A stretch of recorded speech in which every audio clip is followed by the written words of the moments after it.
Hello everyone, welcome to my channel. Please subscribe and keep watching more details. General Hospital Recap, Monday, July 29. Ava blabs to Kate's about Sonny's meds. Michael stops Dad's attack.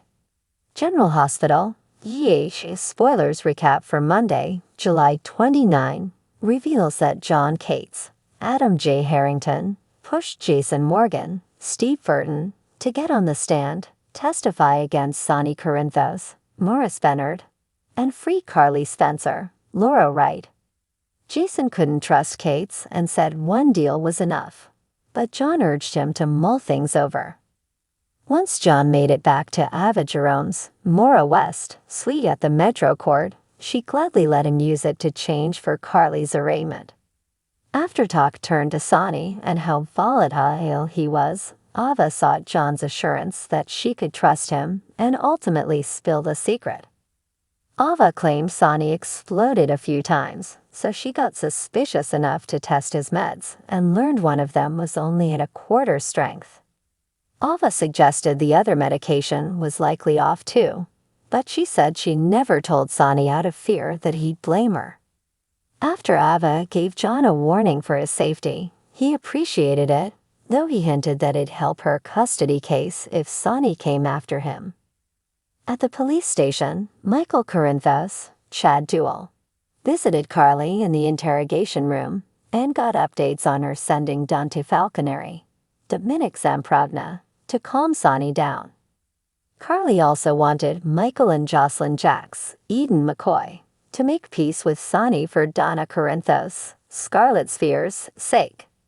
That way, Jocelyn and Michael could step up for Donna since Sonny couldn't be counted on as a father right now. While Michael vowed to grant Carly's request, Dante paid Sonny a visit in his office to discuss Carly's ordeal. Sonny felt that John came back to Port Charles to take him down and suspected Cates would offer Carly and Jason immunity to turn on him. Dante talked about seeking Anna Devine's Finola Hughes, helped to handle Cates, and warned Sonny not to go after John since it would just make the situation worse. Once Dante was gone, Brick, Stephen A. Smith, reached out with news on Cates being at the courthouse, so Sonny quickly headed there. At Christina Corinthos Davis, Kate Mancy Place, Alexis Davis, Nancy Lee Gran, came over and heard Christina's side of the story following her fight with Molly Lansing Davis, Kristen Vaganos. Christina showed Alexis the papers she refused to sign that would relinquish her parental rights. After Christina ranted about Molly's outburst, she thought maybe she should keep the baby and file the petition of custody she had drawn up. Although Christina kept talking about what would happen if Molly and T.J. Ashford, Taj Bello, broke up, Alexis struggled to believe they would. Christina also suggested T.J. and Molly didn't plan on taking time off with the baby, which meant this child would either stay with a random nanny or with her. Since Christina was carrying this baby and would probably end up caring for it, she acted like she should just go ahead and be the mother.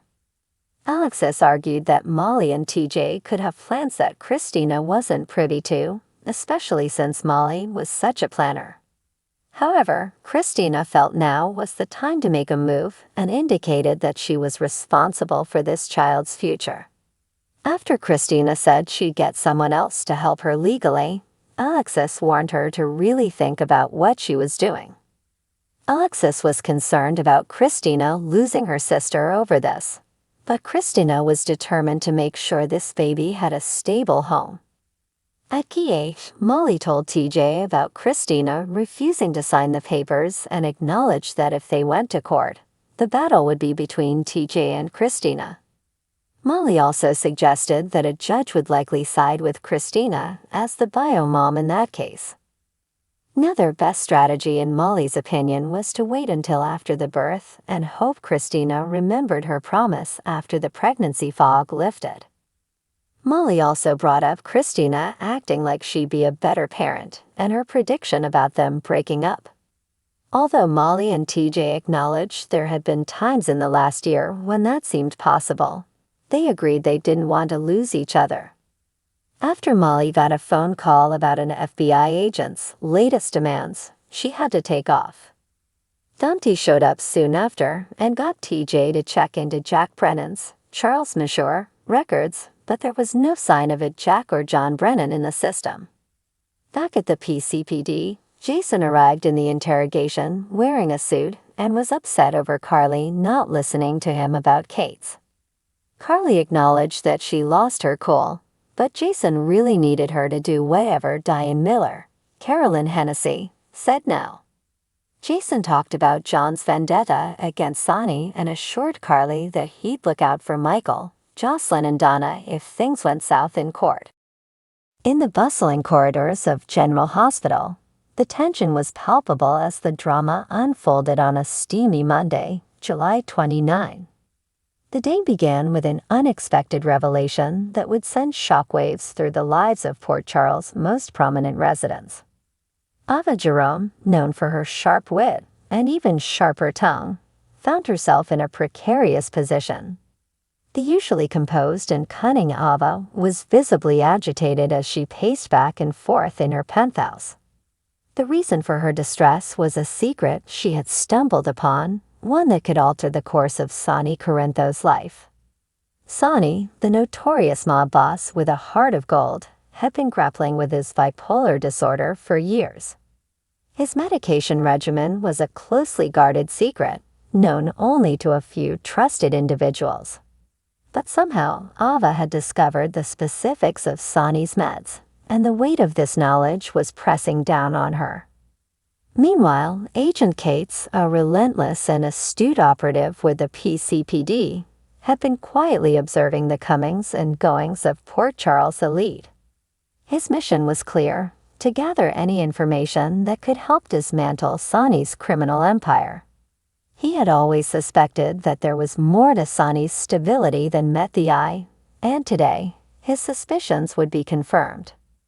In the dimly lit interrogation room at the PCPD, Cates was deep in thought when his phone buzzed with an incoming call. It was Ava. Her voice, usually smooth and confident, wavered with uncertainty. "Cates, it's Ava. I have something you need to know. It's about Sonny and his meds." Cates' interest was immediately piqued. He knew that Ava wouldn't reach out unless she had something significant to share. "Go on," he urged, leaning forward in his chair. Ava took a deep breath and divulged the details of Sonny's medication regimen. She explained how she had come across the information and the potential implications of Sonny's condition if he were to miss his doses. Cates listened intently, his mind racing with the possibilities this new information presented. As Ava's confession hung in the air, another scene was unfolding at the Corinthos mansion. Michael Corinthos, Sonny's loyal and determined son, had been dealing with his own set of challenges. His relationship with his father had always been complicated, but recent events had strained their bond even further. Michael had noticed subtle changes in Sonny's behavior over the past few days. His father's temper had become more volatile, and his mood swings more pronounced. Concerned for his father's well-being, Michael had been keeping a close eye on him. On this particular morning, Michael walked into the living room to find Sonny in the midst of a heated argument with one of his associates. The usually composed mob boss was on the verge of a full-blown meltdown, his face flushed with anger. Michael's heart sank as he realized that his father's condition was spiraling out of control. "Sonny, calm down," Michael pleaded, stepping between his father and the unfortunate associate who had borne the brunt of Sonny's wrath. Sonny's eyes were wild with fury, and for a moment, it seemed as though he might lash out at his own son. But then something in Michael's voice reached through the haze of anger, and Sonny paused, taking a step back. Breathing heavily, Sonny ran a hand through his hair, trying to regain his composure. "I'm fine, Michael. Just a little stressed, that's all." But Michael wasn't convinced. He knew his father better than anyone, and he could see the signs of an impending breakdown. Determined to help, Michael made a decision that could either save his father or drive a wedge between them. "Dad, we need to talk about your meds," Michael said firmly, his voice leaving no room for argument. Sonny's expression darkened. "What about my meds?" "I'm taking them, Michael." "Are you?" Michael challenged, "because something's not right, and you know it." Before Sonny could respond, the door to the living room swung open, and Carly Corinthos, Sonny's fiery and protective wife, walked in. She took one look at the tense scene before her and immediately sensed the gravity of the situation. "What's going on?" Carly demanded, her eyes darting between Sonny and Michael. Michael quickly filled Carly in on his concerns, and to his surprise, she sided with him.